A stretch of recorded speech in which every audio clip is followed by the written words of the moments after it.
செயலை விதையுங்கள், பழக்கம் உருவாகும். குணத்தை விதையுங்கள், உங்கள் எதிர்காலம் உருவாகும்.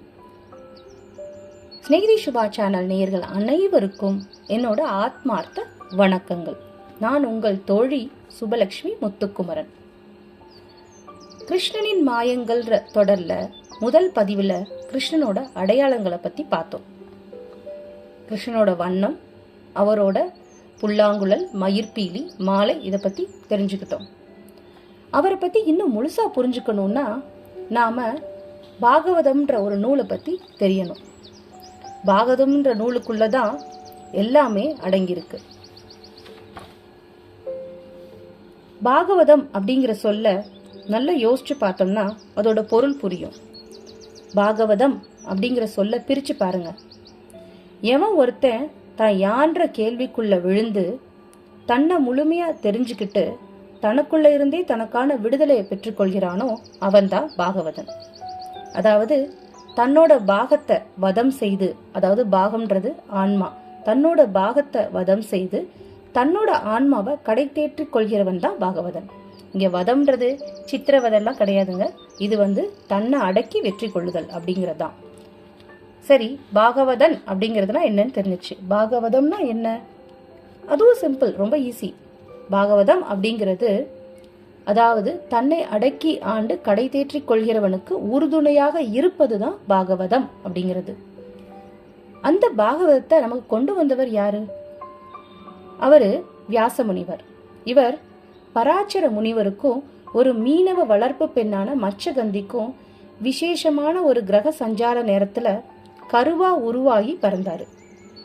அதனாலேயே தன்னோட சுற்றி நடப்பதை எல்லாம் அப்படியே கிரகிச்சிட்டு காலத்தால அழிக்க முடியாத ஒரு காவியத்தை விரிவுபடுத்தி எழுதி நமக்கு கொடுத்திருக்காரு. இவரோட தாய் மீனவ பெண்ணா இருந்தாலும் உண்மையில அவங்க ராஜவம்சத்தை சேர்ந்தவங்க. தந்தை பராச்சரோ புலன்களை அடக்கி ஆள முடிந்த தவசீலர். இந்த தவசி எதுக்காக தன்னோட தவத்தை தளர்த்திக்கிட்டு வியாச பகவானை கொண்டு வந்து கொடுத்தாரு அப்படின்னா தன்னோட வம்சம் விளங்கணுன்றக்காக இல்ல, இந்த உலகத்திற்கு காலத்தால அழிக்க முடியாத சில இதிகாசங்களையும் புராணங்களையும் கொடுக்கணுன்றக்காக மட்டும்தான். அதனால வியாசரிடம் தாய் வழியில் வந்த ரஜோகுணத்தோடு தந்தை வழியில் அவர்கிட்ட தவசக்தியும் இருக்கு. கூடவே விசேஷ கிரக நிலையில அவர் பிறந்ததுனால நிறைய சக்தியும் இருக்கு. அதனாலேதான் வியாசரை இன்னும் வாழ்ற சன்னியாசிகள் குருநாதரா பூஜிக்கிறாங்க. இந்த பூஜை அவரோட காரண பெயரான வியாசர் என்னும் பெயராலேயே பூஜைகள் கொண்டாடப்படுது. இப்படிப்பட்ட வியாசரே மகாபாரதத்தை நமக்கு கொடுத்திருக்காரு. அதுக்கப்புறம் 18 புராணங்களையும் அவர் எழுதியிருக்காரு. இதுல பாகவதம் தான் ரொம்ப விசேஷமானது. இதுல மொத்தம் 18,000 ஸ்லோகங்கள் இருக்கு. இதை எழுதி முடிச்சோன்னு அவர் அதை உபதேசித்தது தன்னோட மகன் சுகருக்கு தான். இப்ப சுகரை பத்தி கொஞ்சமா தெரிஞ்சுக்குவோம். எப்படி வியாசரோட பிறப்புல விசேஷமான கிரக சஞ்சாரங்கள் இருந்ததோ அதே போலதான் சுகரோட பிறப்புலையும் இருந்தது. அவரோட பிறப்புல நிறைய நுட்பமும் இருந்துச்சு. மகனுக்காக தன்னோட சந்நியாசத்துல சமரசம் செஞ்சுக்கிட்டு பராச்சரை போலவே வியாசரும் தனக்கு பின்னாடி தர்ம வழியில நடக்க ஒரு பிள்ளை வேண்டும்னு அவன் இனி வரும் யுகங்கள்ல வாழப்போகிறவங்களுக்கெல்லாம் முக்தி பெற வழிகாட்டுபவனாகவும் இருக்கணும்னு சொல்லிட்டு விருப்பம் தெரிவிச்சாரு. சிவபெருமான நோக்கி தவத்துல உட்கார்ந்தாரு ஒரு பிள்ளை வரம் கேட்டு. பிறக்க போற பிள்ளை தன்னை போலவே ஞானியா இருக்கணும்னு சொல்லிட்டு அவர் விரும்பினாரு. அதோட விளைவா சிவபெருமானும் ஒரு தேவலோக கன்னிகையை அனுப்பிச்சு வச்சாங்க. அந்த பெண்ணு கிளி வடிவுல வியாசர் முன்னாடி தோன்றினாங்க. வியாசருக்குள்ள காம உணர்வுகளை ஏற்படுத்தினாங்க. அதனால அவருக்குள்ள இருந்து ஒரு சுக்லம் வெளிப்பட்டுச்சு. அது யாகம் செய்யும் போது பயன்படும் அரணிக்கட்டையோட குழி பாகத்துல அது விழுந்துச்சு. அதுல இருந்து கிளியின் தலையோடையும் மனித உடலுமாகவும் ஒரு பிள்ளை பிறந்துச்சு. உயிரினங்கள்ல கிளியானது பறவை இனமாக இருந்தாலுமே மனிதர் போல பேசும் சக்தி இருக்கு. அதுக்கு எல்லா உயிருக்கும் பரம்பொருள் முன்னால சமமாதான் இருக்கும். அதை உணர்த்தும் விதமா பேசும் சக்தி கொண்ட கிளியோட உருவத்துல பிறந்தாரு இந்த சுகர். சுகரூபமான பெண்ணின் முகத்துடன் கலந்து பிறந்தவர் என்பதால் சுகமே அப்படின்னு அவரோட பெயரானது. அதுவே பின்னாடி சுகன்னு சொல்லிட்டாங்க. அவருக்கு ஞான உபதேசம் செஞ்சது நாரத முனி. அப்புறம் அவர் பிரம்ம ஞானி ஆயிட்டாரு. ஞானிக்கும் பிரம்ம ஞானிக்கும் வேற்றுமை இருக்குங்க. பிரம்ம ஞானின்றவன் தான் எதிரில் பரம்பொருளே வந்தாலும் உணர்ச்சி வசப்பட மாட்டான். பரம்பொருளை பெருசாகவும் நினைக்க மாட்டான், சிறுசாகவும் நினைக்க மாட்டான். சுருக்கமா சொன்னா, பிரம்ம ஞானின்றவங்க கொலை செய்தவனையும் கொலை ஆனவனையும் ஒன்றாகவே பார்ப்பாங்க.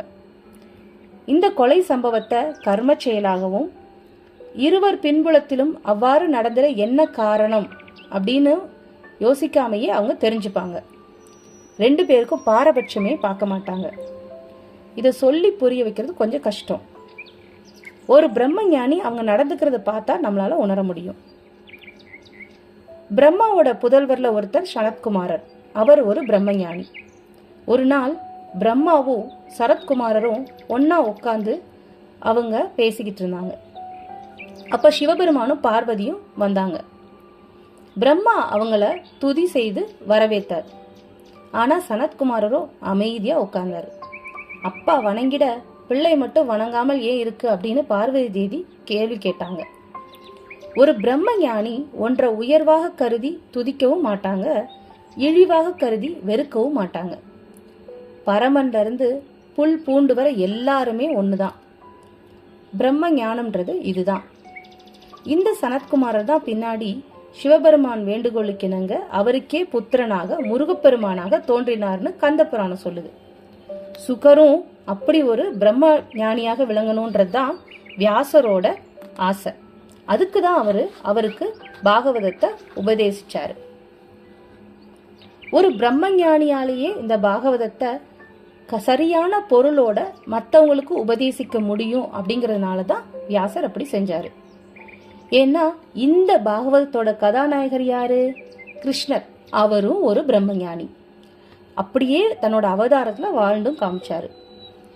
பிரம்ம ஞானியாலேயே இன்னொரு பிரம்ம ஞானிய கொஞ்சமும் குறையாம வெளிப்படுத்த முடியும். அந்த வகையில ஒரு கிருஷ்ணனை நாம நுட்பமா உணரும் போது அது சுக மகரிஷியவே நாம உணர்றதா அர்த்தம்.